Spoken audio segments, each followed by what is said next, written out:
Okay, well, this is going to be in the style of as if you're someone working on the project, and you've just walked in my door, and you've interrupted my work, and I'm caught off guard, but yet I'm always prepared because anybody working on the project has always got questions. So, that's going to be the style. They're going to be quick, they're going to be short, and they're going to be hopefully to the point.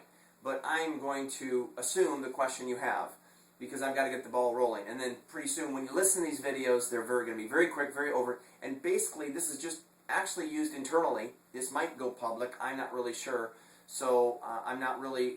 It's not supposed to be formalized. It's not. It's as if I'm working on my desk. I get interrupted, and you have a question. So normally, I'll have something by. I might have a model, and I'll have a stack of cards because I might have to reference something. But is this, if you came through the door 365 days in the year, and you worked every single day you worked for the project, you came through my door and had a question. So, let's start. Everything's going to have the thing about R3 model. So let's start with the R3 model. You come through the door, oh, Brian, can you tell me a little bit about the R3 model? I'm like, you're working on the project and you don't know the R3 model? That's okay. It's okay. Okay, I'll tell you about the R3 model. Okay. The R3 model. Basically, the R3 model is everything about what we do. I've worked personally on the R3 model probably since I was a little kid, and it really came to fruition in probably '94 when I worked on the Approach Coach program and tried to propose it to people like Stephen R. Covey and Franklin Covey, that whole area.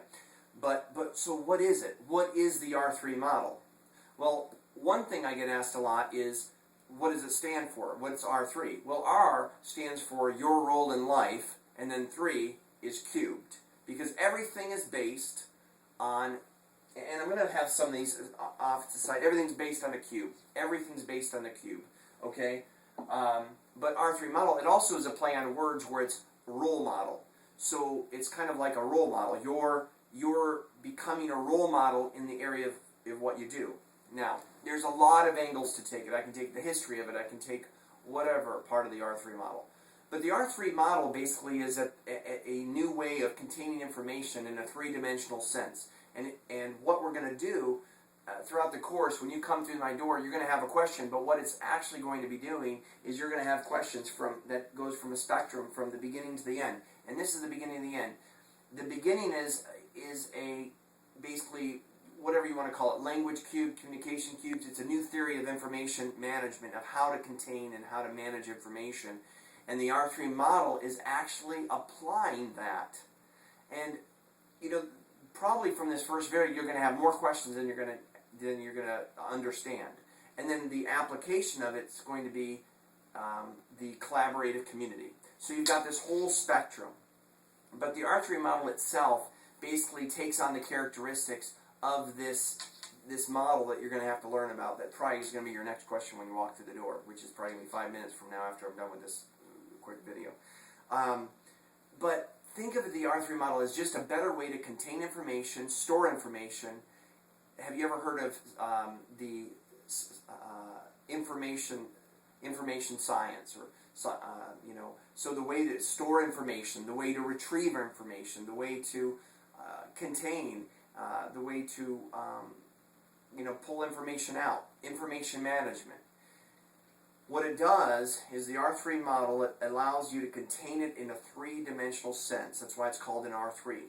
That R3 model actually is divided within 27 regions. Much like, so you've got this here, and you've got the R3 model here. So you've got 27 regions.